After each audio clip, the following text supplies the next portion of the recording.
हूँ। आपका स्वागत है, आइए। धन्यवाद आचार्य जम्बदास जी। तो सबसे पहले मैं राष्ट्रीय अध्यक्ष स्वामी कृष्णानंद जी, स्वामी सच्चिदानंद जी, उनसे मेरी बात होती रहती है। संरक्षिका मैडम सरस्वती जी, डॉक्टर लालचंद जी, जो ये जिनकी वजह से पॉसिबल हुआ कि हम लोग आज इंटरनेट के माध्यम से जुड़ पा रहे हैं, और समस्त जो टीम है जो जाम्भानी साहित्य अकादमी की, उसकी तरफ बहुत ही आभार शो करना चाहती हूँ कि उन्होंने एक ऐसा मौका दिया मुझे कि मैं बच्चों से इंटरैक्ट कर पाऊँ। तो मेरी अभी ट्रेनिंग चल रही है, और जब मुझे पता चला कि ऐसा एक सत्र होने वाला है जिसमें 12 से 17 साल के बच्चे हैं, तो मैंने, हालांकि हमारी ट्रेनिंग में समय नहीं मिल पाता है उतना, लेकिन मैंने एकदम से हाँ कर दिया, क्योंकि मैं जानती हूँ कि ये वो उम्र है जिसमें आपके पूरे जीवन की नींव बनती है। जो भी आपके संस्कार हैं, अभी जो भी आपकी सोच है, वो ये निर्धारित करती है कि आपके जीवन की दिशा क्या होगी, आप अगले 50 साल में क्या करेंगे, वो आपके ये वाले 5 साल डिसाइड करते हैं। तो मैंने एकदम ही हाँ कर दिया था। और जिस तरीके से आपने कहा, तो मैं इन सब चीजों पे बात करना चाहूंगी कि जो चुनौतियां रहती है, जो संघर्ष रहते हैं, खास करके एक महिला होते हुए जो संघर्ष रहते हैं, और किस तरीके से आजकल के जो डिस्ट्रैक्शन है उनको हम डील कर सकते हैं, या क्या क्या चीजें आती है, तो मैं उन सब पे बात करना चाहूंगी। लेकिन मैं जो भी बात करना चाहूंगी एज अ स्टूडेंट और एज अ दोस्त की तरह बात करना चाहूंगी, क्योंकि मुझे लगता है कि रिजल्ट अभी आया है, कुछ ही समय हुआ है, तो उससे पहले मैं भी एक स्टूडेंट ही थी, और एक स्टूडेंट की तरह मैंने बहुत से उतार चढ़ाव देखे हैं, मैंने बहुत सी संघर्ष भी देखे हैं। ये मेरा पहला प्रयास नहीं था, तो डेफिनेटली फेलियर्स भी देखे हैं। तो उन सब चीजों उस पर्सपेक्टिव से और बात करना चाहूंगी। और उसके बाद में मैं ये भी चाहूंगी कि अगर आप में से कोई मुझसे बात करना चाहेगा तो समय रहेगा, तो अब जो भी आपके क्वेश्चंस होंगे तो उस पे होगा। और जैसा कि आपने कहा कि मैं बहुत ही खुशकिस्मत हूँ कि मैंने ऐसे समाज में और ऐसे परिवार में जन्म लिया जहाँ पे संस्कार की बहुत अहमियत है। मुझे ऐसे संस्कार मिले बचपन से, परिवार और गुरुजन और जिन भी लोगों की वजह से, तो ऐसे संस्कार मिले जिनकी वजह से मैं आज यहाँ तक पहुंच पाई। क्योंकि जैसा कि आपने कहा कि सफलता प्राप्त करने के लिए या फिर किसी भी मुकाम को हासिल करने के लिए सिर्फ पढ़ाई या मेहनत जरूरी नहीं होती। आपके संस्कार, आपके विचार, वो सब बहुत हद तक ये डिफाइन करते हैं कि आप जीवन में कहाँ तक पहुंचते हैं, और मेरे हिसाब से उनका बहुत महत्व है। तो डेफिनेटली जो समाज है उसकी बहुत भूमिका रही है। तो सबसे पहले अगर मैं शिक्षा की बात करूं, और खास करके पढ़ाई और बालिका शिक्षा की बात करूं, तो मेरे हिसाब से शिक्षा और पढ़ाई एक ऐसी चीज है जिससे सब कुछ बदला जा सकता है, और ये मुझे बचपन से मेरी मम्मी ने बताया है। तो मैं कुछ कहानी के थ्रू, एक मेरी कहानी है, एक मेरी यहाँ पे दोस्त है उसकी कहानी है, तो ये मैं बताऊंगी कि शिक्षा कितनी जरूरी है और पढ़ाई कितनी जरूरी है। तो मेरी मम्मी की भी बचपन में शादी हो गई थी, और जब वो 16-17 साल की हुई, उनका गौना हो गया था, उनके 2 बच्चे हो गए थे। लेकिन एक चीज जो उनमें हमेशा से थी वो था पढ़ने का जज्बा, बहुत ज्यादा। उन्होंने ये रियलाइज किया था कि पढ़ाई का जीवन में क्या महत्व है। तो जो पढ़ने का जज्बा था उसकी वजह से उन्होंने कभी अपनी पढ़ाई नहीं छोड़ी। बहुत संघर्ष होते हैं, आई थिंक वो गांव में भी रहती थी, और उसके बावजूद 2 बच्चे, 2 लड़कियां होने के बावजूद उन्होंने हमेशा अपनी पढ़ाई पे बहुत जोर दिया। और फिर उन्होंने एग्जाम दिया, सब इंस्पेक्टर का एग्जाम दिया, वो और भी बहुत कॉलेज की पढ़ाई उन्होंने कंप्लीट की। तो मेरी बहन जब 9 महीने की थी, तब उनका फिजिकल के लिए कॉल आया था सब इंस्पेक्टर के लिए, और वो गई थी, और उन्होंने उन सब परिस्थितियों के बावजूद उनका उसमें सिलेक्शन हुआ।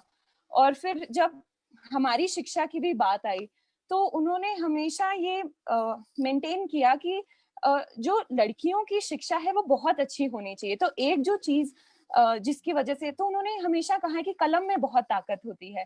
तो आपको भी लाइक एज अ स्टूडेंट भी यही रियलाइज करना चाहिए कि आप जिंदगी में कुछ भी हासिल कर सकते हैं अगर आप शिक्षा को अपने जिंदगी में प्रायोरिटाइज करें, उसको सबसे ऊपर का दर्जा एटलीस्ट इस स्टेज पे आपको देना चाहिए, तो उससे आपके पूरा जीवन बदल जाता है। आप आज मैं अगर वो कर पा रही हूँ जो मैं हमेशा से करना चाहती थी, ये नौकरी या जहाँ पे मैं हूँ मैं हमेशा से पहुंचना चाहती थी, तो ये सब एक शिक्षा को बहुत इम्पोर्टेंट दर्जा देके ही पॉसिबल है। एक मेरी फ्रेंड है संजीता मोहपात्रा, उनका 10वां रैंक आया है यूपीएससी में, तो उनके पिता जो हैं वो वॉचमैन थे, तो उनकी मदर का भी यही रहता था कि शिक्षा बहुत अच्छी होनी चाहिए, तो उन्होंने भी जैसे तैसे एक स्कूल में दाखिला लिया, वहां पे उन्होंने रिक्वेस्ट करी, तो उनके जो प्रिंसिपल है उन्होंने कंट्रीब्यूट किया और वो आज यहाँ तक पहुंची हैं। तो ये सब शिक्षा से ही मुमकिन है, तो हमेशा उसको अपनी जिंदगी में इस पॉइंट पे प्रायोरिटाइज करना चाहिए। फिर जो संघर्ष और चुनौतियां हैं, खास करके जो लड़कियों को भी बहुत फेस करने को मिलती हैं, तो आई थिंक वो हर किसी की जिंदगी में आती है, तो अलग अलग तरह की चुनौतियां हैं। मेरी जिंदगी में कुछ अलग थी, हर किसी का जो बैकग्राउंड होता है वो काफी अलग रहता है, तो उस हिसाब से, लेकिन चुनौतियों से डील करने के लिए मेरे हिसाब से 3 चीजों की बहुत ही आवश्यकता है। सबसे पहला तो मेहनत है, मेहनत का कोई तोड़ नहीं है। मुझे ऐसा लगता है कि कमियां हर किसी में होती है, ऐसा नहीं है कि जब मैंने स्टार्ट किया था, जब मैंने इस एग्जाम के लिए स्टार्ट किया था, तो ऐसा नहीं था कि मुझे पता था कि मेरा सिलेक्शन हो जाएगा। मुझे तो बहुत सी ऐसे डाउट्स रहते थे, सेल्फ कॉन्फिडेंस लूज रहता था कि कैसे होगा, क्या होगा, इतना बड़ा एग्जाम है, वहां तक पहुंच पाएंगे कि नहीं पाएंगे। इनफैक्ट यूपीएससी का रिजल्ट आने से पहले आरपीएससी का रिजल्ट आया था जिसमें मेरा सिलेक्शन नहीं हुआ था, तो तब भी ऐसा, तो पेरेंट्स का हमेशा ये रहता है कि आरपीएससी में हो जाता, ये ज्यादा पास है, ये ज्यादा डुएबल है, तो ऐसा रहता है। लेकिन मेहनत का कोई तोड़ नहीं है, मतलब तो मैं ये बोल रही हूँ कि कमियां जो है वो हर किसी में होती हैं, लेकिन ऐसी कोई कमी नहीं है जिसे आप मेहनत से दूर ना कर पाए। तो मैं इसमें भी एग्जांपल अगर दूंगी, तो जैसे मेरी मैथ्स बहुत कमजोर थी बचपन में, लेकिन मैंने रियलाइज किया कि वो कमजोर है, मेहनत उसमें करी, तो लास्ट में मेरे मैथ्स में ही सबसे ज्यादा मार्क्स आए थे। और यूपीएससी में भी ऐसा ही हुआ कि जो मेरा इकोनॉमिक्स बड़ा कमजोर था, या फिर जो भी मेरा पब्लिक स्पीकिंग अगर कमजोर था, तो अगर मैंने उस पर मेहनत करी, तो जिन भी चीज पे आप मेहनत करते हैं वो हमेशा मतलब कमियां बहुत इजीली दूर की जा सकती हैं। तो मैंने ये अपने बहुत ही पर्सनल एग्जाम्पल से देखा है कि अगर आपको कोई ऐसा लगता है कि ये विषय मैं नहीं कर सकती, या फिर ये एक ऐसा एरिया है, या फिर मेरा सेल्फ कॉन्फिडेंस लूज है, अगर आप उसमें निरंतर मेहनत करते रहेंगे एकदम दृढ़ संकल्प के साथ, तो सब कुछ पॉसिबल है। मतलब आपका जो सबसे वीक एरिया है वो सबसे स्ट्रॉन्ग एरिया बन जाता है अगर आप उसमें निरंतर मेहनत करते हैं। तो चुनौतियों का सबसे पहला तो ये है। दूसरा, जब आप कुछ करना चाहते हैं तो अपने आप ही बहुत से रास्ते आपके लिए खुल जाते हैं, और उसके लिए नजरिए का बहुत इंपॉर्टेंस है। नजरिए का मैं एग्जांपल दूंगी कि ये मेरा दूसरा जो सीरियस प्रयास था। पिछली बार भी मैंने इंटरव्यू दिया था, लेकिन मेरा इंटरव्यू में सिलेक्शन नहीं हुआ था, तो मैं बहुत हताश थी कि कैसे होगा ये, हमसे नहीं हो पाएगा। तब मैंने अपनी मम्मी से पूछा था कि अगर आप सब इंस्पेक्टर नहीं बनते उस समय पे, अगर आपकी नौकरी नहीं लगती, तो आज शायद हम यहाँ पे नहीं होते। तो मुझे बहुत फील होता है कि जस्ट बिकॉज मेरी मदर की जॉब लग गई तो हमें अच्छी शिक्षा मिली और हम यहाँ तक पहुंचे, लेकिन मेरी मम्मी ने बोला कि नहीं, अगर मैं सब इंस्पेक्टर नहीं होती तो मैं डॉक्टर होती, अगर मैं डॉक्टर नहीं होती तो मैं टीचर होती, टीचर नहीं होती तो मैं कुछ और होती, मैं कुछ ना कुछ जरूर होती और तुम यहाँ जरूर होते। तो ये जो एक नजरिया है जिंदगी को देखने का, मेरे हिसाब से ये बहुत जरूरी है। तो ये वाले नजरिए को लेके मैंने इस बार की पढ़ाई शुरू करी थी कि कोई बात नहीं, अगर फेल हो गई तो कहीं ना कुछ मैं जरूर कर लूंगी। और इसके लिए जरूरी है कि आप अपनी काबिलियत पे ध्यान दो। मतलब सिर्फ ऐसा नहीं है कि आप कुछ बनना चाहते हो और वो नहीं बने तो आपकी जिंदगी में एकदम फेलियर आ गया, ऐसा नहीं है। अगर आप अपनी काबिलियत पे ध्यान देते हो तो आप कहीं ना कहीं जिंदगी में जरूर पहुंच पाते हो। तो ये बहुत जरूरी है। तो इस बार मैंने भी यही सोच लिया था कि कोई बात नहीं, अगर आईएएस नहीं बने तो कोई कुछ और बनेंगे, ये नहीं तो कुछ और करेंगे, लेकिन मेहनत करते रहना है और उससे नहीं छोड़ना है। और उससे जब मैंने अपनी काबिलियत पे ध्यान दिया, तो मुझे भी टीचिंग में बहुत इंटरेस्ट है, तो मैंने इस बार सोच लिया था कि अगर आईएएस में नहीं हुआ तो मैं जरूर टीचिंग लाइन में जाऊंगी और उसमें भी कुछ बहुत अच्छा करूंगी। और ये आत्मविश्वास लाना है, और ये आत्मविश्वास आपको मेहनत से आता है। जैसा कि मैंने कहा, ऐसा नहीं है कि मुझे शुरू से आत्मविश्वास था कि ऐसा हो जाएगा, वो हो जाएगा, लेकिन जैसे जैसे मेरी मेहनत बढ़ती गई, वैसे वैसे आत्मविश्वास बढ़ता गया, वैसे वैसे चुनौतियां भी अपने आप सॉल्व होती गई। और इसमें जो तीसरी चीज है वो है सपोर्ट की। तो आपका जो परिवार है वो हमेशा मेरे हिसाब से आपका सबसे बड़ा सपोर्ट रहता है। और ये जो टीनेज है, जो 12-17 साल के जो बच्चे हैं, इस केस में हम लोग बहुत ज्यादा बाहरी दुनिया से प्रभावित हो जाते हैं। हमें ऐसा लगता है कि दोस्त सब कुछ है, लेकिन जो परिवार है उसका बहुत ज्यादा मायना है। तो दोस्ती भी बहुत जरूरी है और आपके लिए रहते हैं, लेकिन जो परिवार आपके लिए है और जो एक संस्कार जो आपके जीवन में है, आई थिंक वो ये डिसाइड करता है कि आप चैलेंजेस को, जब आप लोड संघर्ष को कैसे झेलते हैं। तो अपने परिवार से अपना बहुत अच्छा स्ट्रॉन्ग सपोर्ट सिस्टम होना चाहिए, परिवार में बात होनी चाहिए।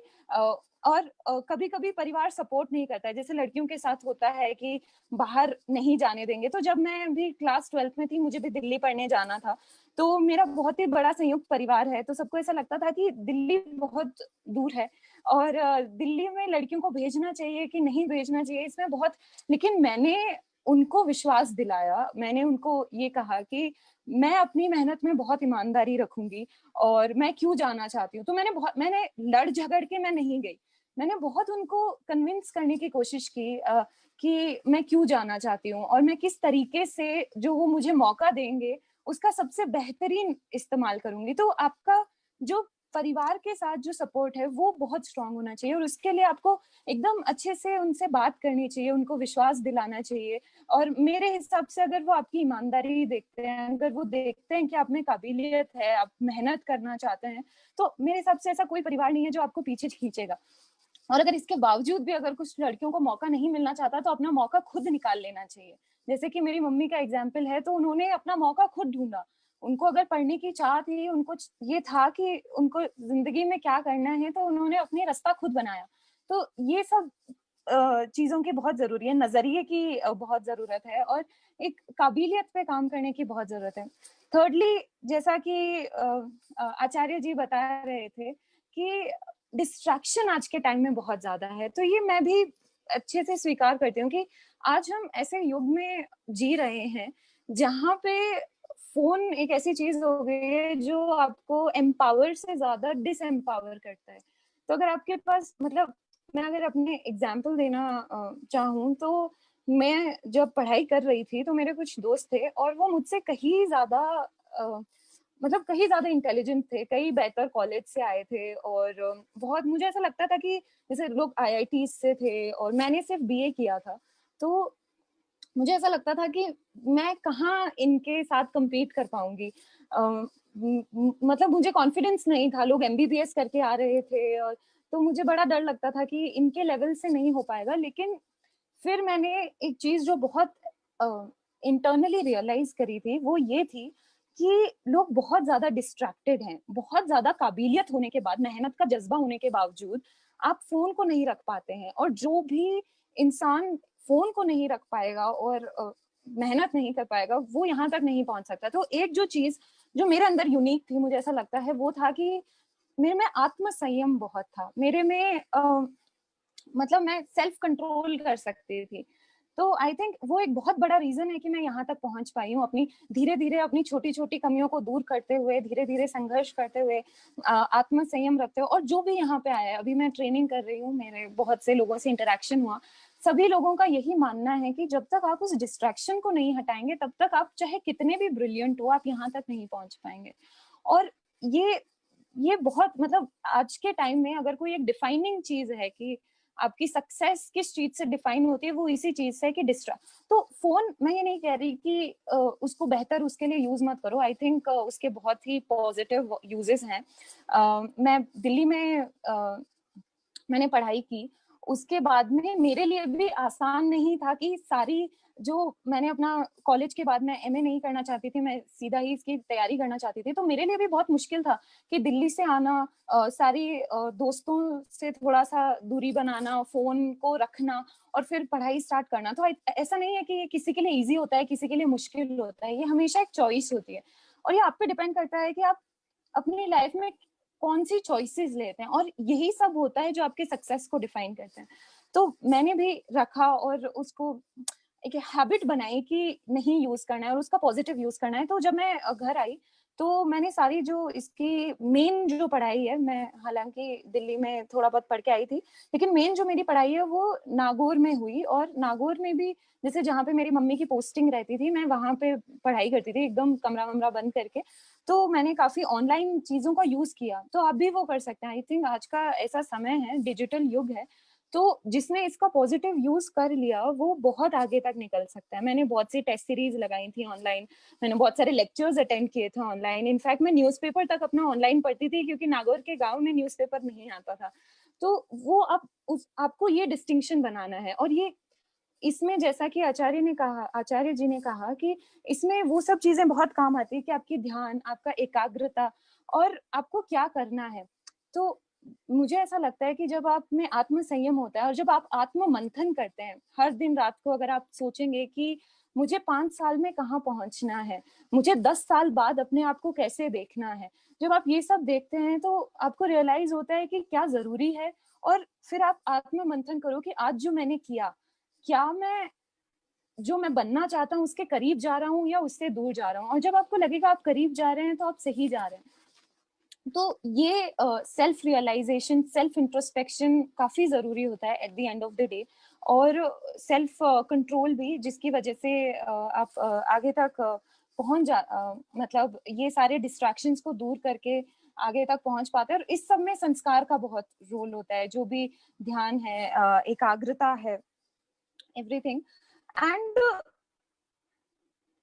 संगति, जो नेक्स्ट चीज में जो मैं आ रही थी वो है संगति। तो संगति का बहुत बड़ा असर होता है। आप मतलब आप लोग जिस एज पे हैं अभी, जो 12 से 17 साल में है, जैसा कि मैंने कहा कि अब दुनिया में सब अच्छा लगता है, आपको दोस्त बहुत अच्छे लगते हैं, और कभी कभार हम दोस्तों में फिट होने के लिए बहुत सी बुरी आदतें अपना लेते हैं। कभी कभार दोस्तों के सपने हमारे सपने बन जाते हैं, वो जो करना चाहते हैं हम भी वो। हो सकता है कि हमारे संस्कार बहुत मजबूत हो, लेकिन जस्ट जो एक पीयर प्रेशर होता है कि ऐसे तो उसमें बहुत पड़ जाते हैं। और ये वही उम्र है वो सब पढ़ने की। तो हर किसी के साथ ऐसा होता है, लेकिन मैंने बचपन से इस चीज को बहुत रियलाइज किया कि आपकी संगति आपको बहुत डिफाइन करती है। मतलब एक ऐसा फेमस कोट है कि you are the average of 5 people that you live with. तो जो भी आपके आसपास के 4-5 लोग हैं, उनके जैसे ही आप होंगे। आप चाहे अंदर से बहुत कुछ करना चाहते हो, लेकिन अगर आपके आसपास वाले एवरेज हैं तो आप भी वैसे हो जाएंगे। एंड हम देखते हैं कि जैसे जो बहुत फेमस लोग हैं उनकी संगति भी तो मतलब हो सकता है तो अपने दोस्तों को भी मोटिवेट करिए, लेकिन ऐसा नहीं है तो it's better to be alone. तो मैं भी कोशिश करती थी कि अगर मेरे आसपास वाले डिस्ट्रैक्टेड हैं, अगर वो लोग पढ़ाई में रुचि नहीं रख रहे हैं, तो मैं उनसे फिर थोड़ा दूरी बना लेती थी। तो इस तरीके से आपको अपनी संगति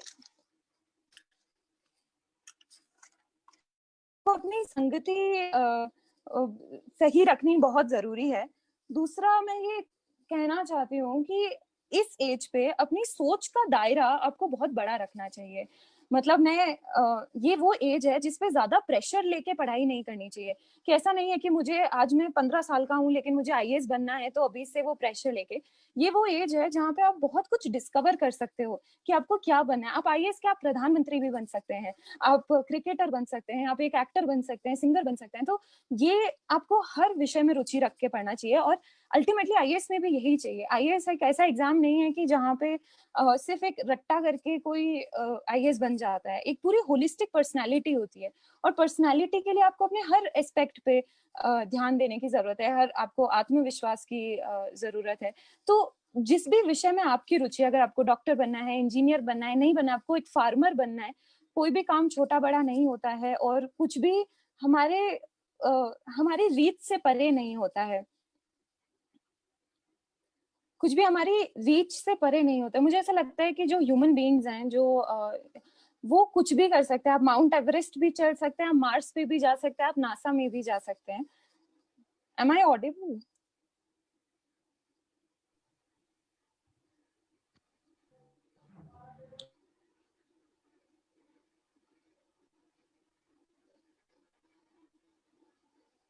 यस यस।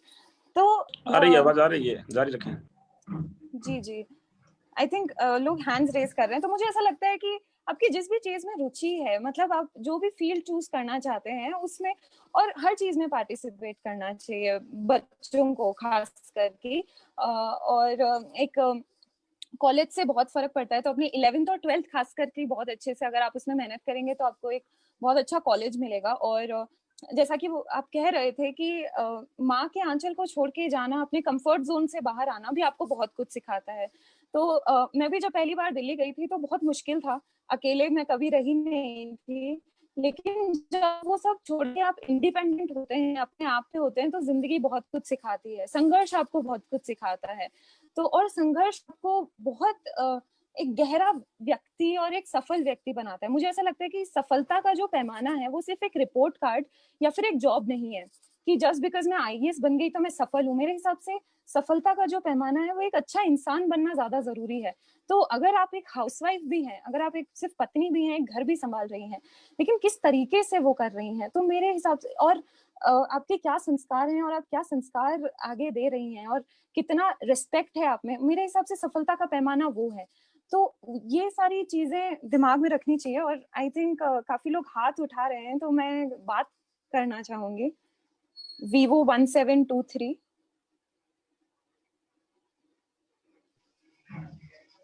Yes.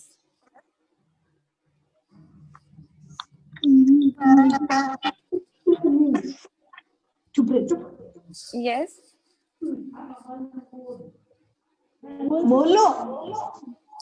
हाँ, Vivo 173 बोलो बेटा, बोलो। कुछ क्वेश्चन पूछना चाहोगे? हेलो, क्या नाम है आपका? ये आप बहुत अच्छा बता रहे हो हमको। अच्छा, क्या नाम है आपका? सुमित बिश्नोई। सुमित, क्या बनना चाहते हो बड़े होके? कौन सी क्लास में? अच्छा अच्छा, आईएएस बनना चाहते हो? 8th क्लास में? आप तो बड़े छोटे से लग रहे हो एकदम, 8th क्लास में नहीं लग रहे हैं। आईएएस क्यों बनना चाहते हो? ऐसे ही। अच्छा अच्छा, नहीं आईएएस बहुत सही। मैं भी बचपन से आईएएस बनना चाहती थी, मुझे भी नहीं पता था मैं क्यों बनना चाहती थी, लेकिन जैसे जैसे बड़ी हुई समझ में आया कि जी जी, समझ में आया कि ये जो नौकरी है इसमें बहुत कुछ मौका मिलता है, बहुत अपॉर्चुनिटी मिलती है। तो यस यस, कौन? कोई भी? अंशुल बिश्नोई, विनोद पूनिया, पवीना। अच्छा, let's go with Pavina. Hello ma'am. Hello hello Pavina. Ma'am मैं पूछना चाहता था आपकी इंस्पिरेशन या रोल मॉडल कौन है जिनको देखकर आप? मेरी रोल मॉडल, हाँ, मेरी रोल मॉडल तो मेरी मम्मी ही रही हैं हमेशा से। जिस तरीके से वो काम करती थी, मुझे भी ऐसा लगता था कि मुझे भी ऐसा फील्ड पे काम करना है, तो मुझे हमेशा पुलिस में जाना था, लेकिन बड़े होके मैं यहाँ पे आ गई। तो डेफिनेटली आई थिंक आपके सबसे बड़े रोल मॉडल आपके पेरेंट्स ही रहते हैं, तो मेरे लिए तो डेफिनेटली मेरी मदर ही थी। ओके।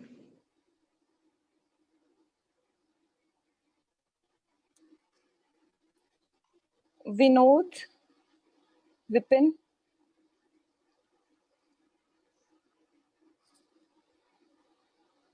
प्रीतिका, नितिमा, मतलब जिसको भी बात करनी है। जो स्टूडेंट बात करना चाहे अपनी वीडियो ऑन रखिए, अदरवाइज मैं स्पॉटलाइट नहीं कर सकता। विपिन गोदारा, मैं आपका माइक अनम्यूट कर रहा हूँ। Hello ma'am. Hello hello Ma'am, my kids are connected with another device, so I just wanted to ask one question. Sorry, I Yes. ma'am, मेरे दोनों बच्चे Yes. दूसरे फोन से connected है, and I think in case some parents are also listening to you. So I Yes, have a yes. small question. Sorry. Yes, sure, you go ahead with your question. Because ma'am, our parents they have a very conventional kind of thought, and they are not so encourageous. Once the child have that shot of metal, then definitely they will invest in them. Otherwise, sometimes what happen that because of this lack of motivation or sometimes backup, some of the children they are not able to perform up to their talent, and they are not able to do the justice with the talent. So what is your message for the parents who are listening over here? because you are talking that you should have a 360-degree development, personality development. You can think of Totally. being a good Yes, yes. actor or maybe a scientist in the NASA or somewhere throughout, because world is open for the kids. So what is your message for Right. the parents who are listening over here? See parents को मैं अपनी example से ही message देना चाहूंगी। तो मुझे ऐसा नहीं लगता है पर्सनली कि मैं बहुत ज्यादा एक्स्ट्रा ऑर्डिनरी हूँ। मैं काफी नॉर्मल हूँ, मेरी मेमोरी भी बहुत ज्यादा स्ट्रांग नहीं है। और ये बात विश्वास, अब मतलब लोग बोलते हैं कि विश्वास नहीं होता है बिकॉज मैंने एक एग्जाम क्लियर कर लिया है, लेकिन बचपन से मेरे पेरेंट्स ने मुझ में बहुत ज्यादा कॉन्फिडेंस दिखाया और ऐसा कोई प्रेशर नहीं था कि तुम्हें ये करना है या वो करना है। मुझे हमेशा पॉजिटिवली मोटिवेटेड रखते थे। तो यूपीएससी में भी, जैसा कि मैंने कहा कि मैं इससे पहले वाले प्रयास में सफल नहीं हो पाई थी और मैं एकदम हताश हो गई थी कि मैं नहीं कर सकती, मुझसे नहीं होगा। तो मेरे पेरेंट्स, खास करके मेरे पापा, मुझ पे इतना ज्यादा विश्वास रखते थे कि नहीं तुमसे होगा। तो मुझे ऐसा लगता था कि ये लोग मुझ पे इतना विश्वास रख रहे हैं तो जरूर किसी चीज, मतलब किसी वजह से रख रहे होंगे। तो वो आपको बहुत ज्यादा मोटिवेटेड रखता है। हम लोग 2 बहनें हैं और हमें कभी ऐसा फील नहीं हुआ कि हम लड़कियां हैं। उन्होंने हमेशा हमें बहुत ज्यादा, मतलब, और कभी जैसे मेरी सिस्टर को यूपीएससी नहीं करना, लेकिन उसको एकदम उसके पॉजिटिव्स जो भी हैं उसको इतना, और मैंने वो चेंज देखा है कॉन्फिडेंस में हम दोनों के अंदर कि भले हम सबसे बेस्ट नहीं थे लेकिन हमारे पेरेंट्स हमें फील करवाते थे कि हम सबसे बेस्ट हैं। और ये सारा जो खेल है वो मानसिकता का खेल है। तो मुझे भी लगने लग गया कि अगर वो लोग इतना मुझ पे विश्वास कर रहे हैं तो जरूर मुझ में कुछ स्पेशल है, तो जरूर मैं बहुत कुछ कर सकती हूँ। तो जब आप खुद, तो ये सारा रोल पेरेंट्स का होता है और अपने बच्चे की प्रतिभा को आइडेंटिफाई करना और उसको उस प्रति उसको मोटिवेट करना, इनकरेज करना डेफिनेटली पेरेंट्स का रोल है। और आपको मतलब उसी हिसाब से करना चाहिए। प्रेशर से मेरे हिसाब से बच्चे दबते ही हैं। उनमें कॉन्फिडेंस रखिए। अगर वो कल को कुछ भी नहीं करते हैं, कल को वो एकदम मतलब, तो भी आई थिंक वो आपके किड्स हैं और उनमें कॉन्फिडेंस और एंड एज आई सेड कि बच्चों को भी फिर उसी ईमानदारी से उसमें विश्वास रखना जरूरी है। तो आई थिंक ये बोथ वे चीज है और ये पेरेंट्स जितना जल्दी समझे उतना ही उनके बच्चे खुश और सक्सेसफुल होंगे। आज नीतिमा बेटा पूछो, आप क्वेश्चन क्या पूछना चाहते हो? Excuse me, ma'am. Ma'am, why do you want to be an IAS? जैसा कि मैं पहले भी जवाब दे रही थी, बचपन से ही ऐसा सुन लिया था आईएएस की बहुत बड़ी वो चीज होती है, बहुत बड़ी नौकरी होती है। तो बचपन से ऐसा था। लेकिन बड़े होते होते मैंने जब समझा कि ये क्या नौकरी होती है, इसमें क्या क्या जॉब करने को मिलती है, आप कैसे बदलाव ला सकते हो, तब जाके मेरा ये एकदम कॉलेज में जाके मैंने डिसाइड किया कि मुझे आईएएस बनना है। और इसलिए बनना है क्योंकि मौके बहुत ज्यादा मिलते हैं आपको एक ग्रास रूट लेवल पे चेंज करने के लिए। तो अगर मैं शिक्षा में काम करना चाहती हूँ, मैं एग्रीकल्चर में काम करना चाहती हूँ, तो एक डिस्ट्रिक्ट लेवल से लेके आपको एकदम ऊपर के लेवल तक मौका मिलता है। और जो एक आप चेंज ला सकते हो सोसाइटी के अंदर, वो बहुत इसमें अपॉर्चुनिटी है। तो ये एक रीजन है आई थिंक, जो डाइवर्स अपॉर्चुनिटीज है उसकी वजह से मैं इसमें काम करना चाहती थी। Okay, thank you, ma'am. Ritwik Mishra, Ritwik Mishra बेटा आप पूछो बेटा आप। Yes Ma'am, I would say that I like your lecture very much. Yes, thank you so much Pritika.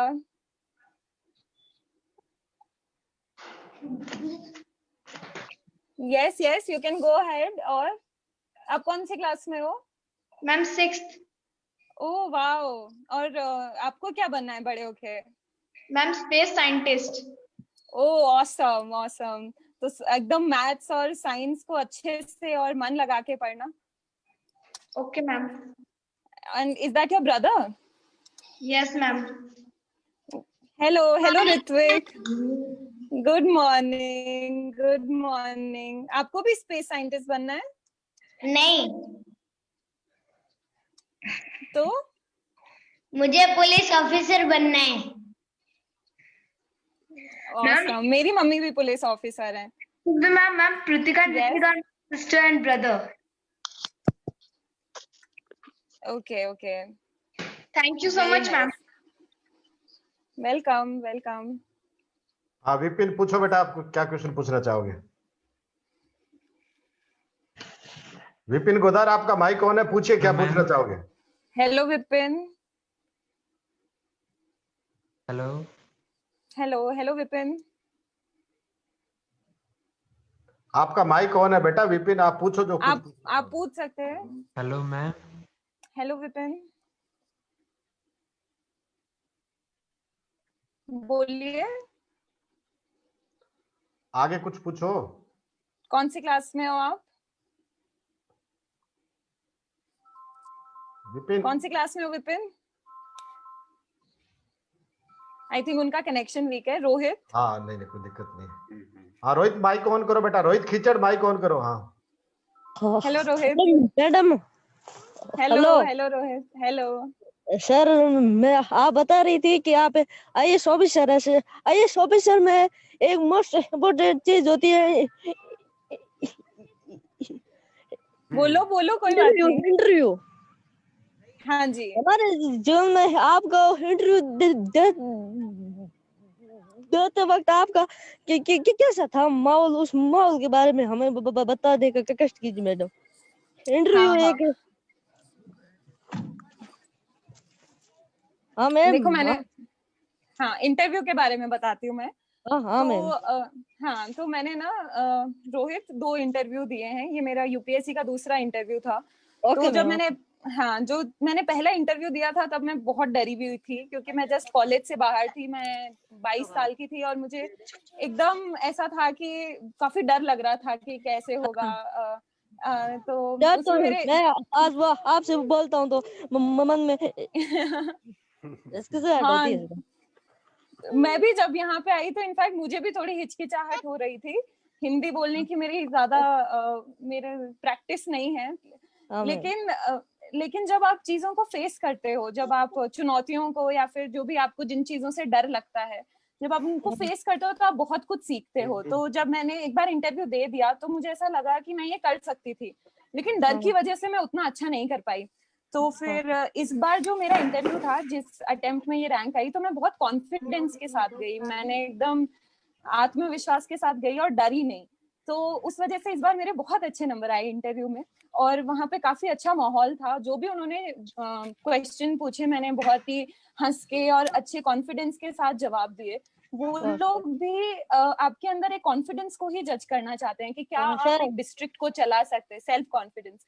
तो मैम मैं आपसे हाँ, हाँ। हम कॉन्फिडेंस की किस ले सकते हैं? हमारे चारों वातावरण जैसे मैंने तो लिए थे, जैसे डॉक्टर एपीजे अब्दुल कलाम जो महान के राष्ट्रपति है, उनसे हम बिल्कुल। प्रेरित है। उसी प्रकार हम अपने जीवन कॉन्फिडेंस की कैसे ले सकते हैं मैम?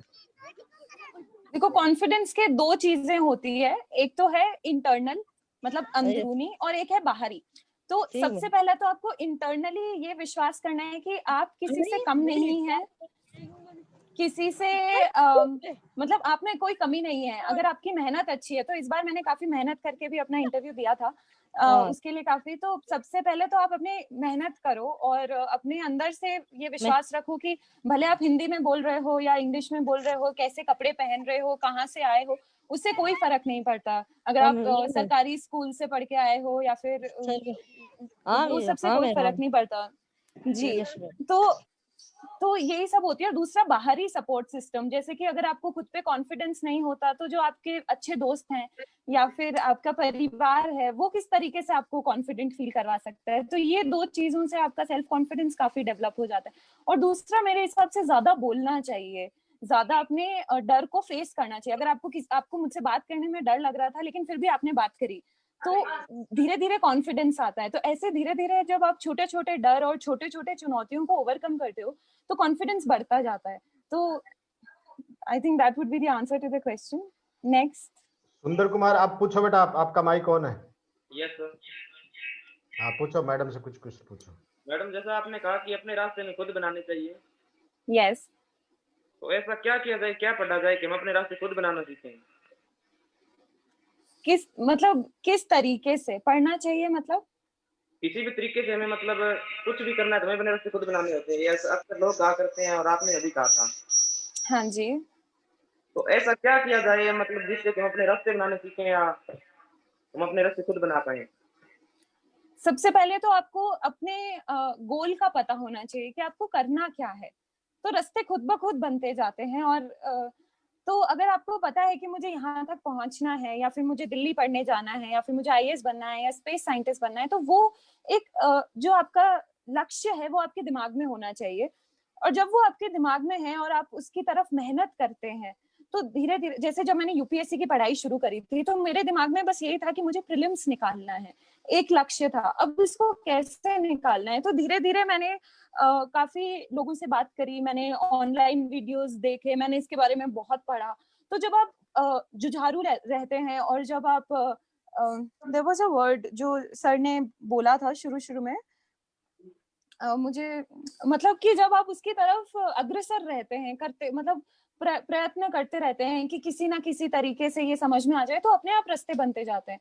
तो मेरा भी कोई ऐसा दोस्त नहीं था जिसने पहले यूपीएससी निकाला था, मेरा कोई ऐसा कनेक्शन नहीं था कि मुझे इस एग्जाम के बारे में, मैंने काफी हद तक खुद से चीजें करने की कोशिश की, लेकिन मैं हमेशा ओपन रहती थी, मैंने ऑनलाइन वीडियो सुन लिए। तो इसी तरीके से पहले आप अपना लक्ष्य निर्धारित रखो कि करना क्या है, फिर प्रयत्न करते रहो उसकी तरफ। एक ईमानदारी से जब आप मेहनत करते हो, तो ये मैंने देखा कि किसी भी चीज का रास्ता अपने आप निकलने लग जाता है।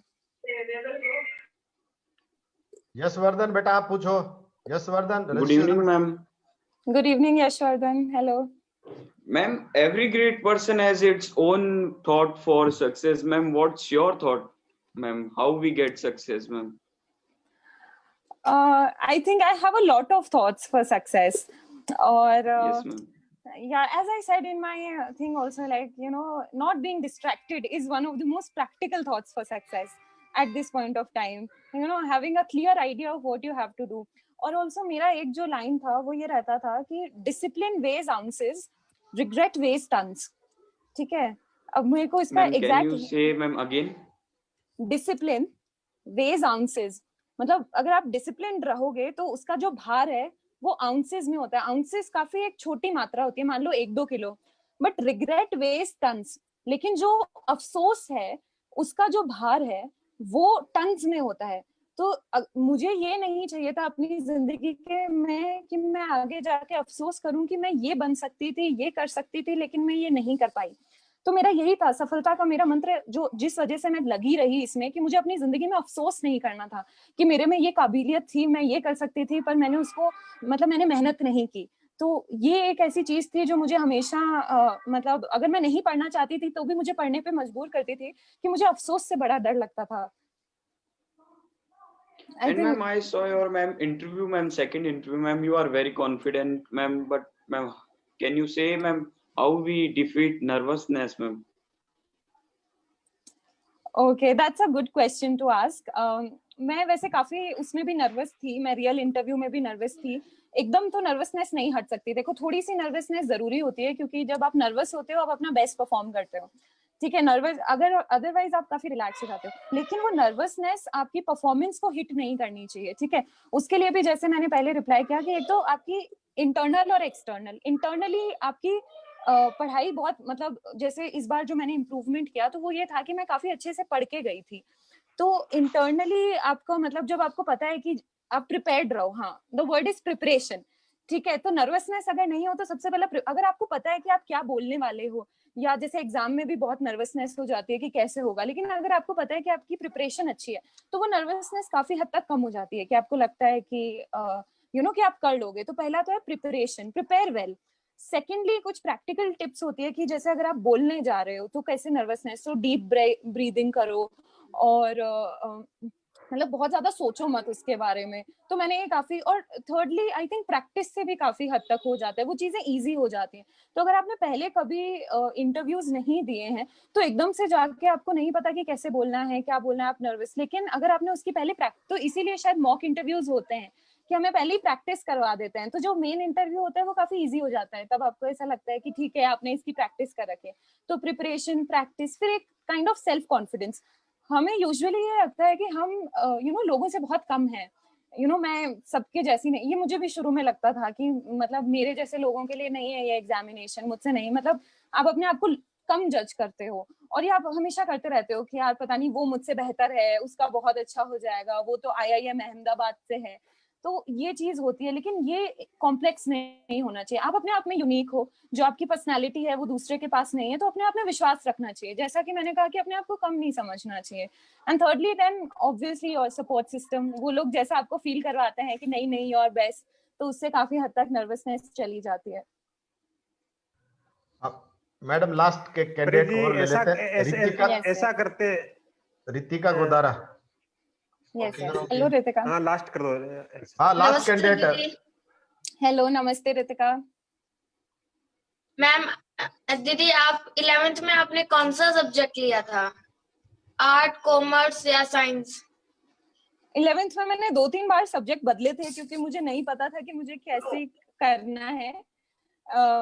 मतलब मुझे पता था कि मुझे यूपीएससी करना है, लेकिन फिर मेरा इंटरेस्ट था बायोलॉजी में भी था, मैथ्स में भी था। पहले मैंने हिंदी ले लिया था, लेकिन फिर बाद में मैंने साइंस लिया था क्योंकि मेरा इंटरेस्ट था।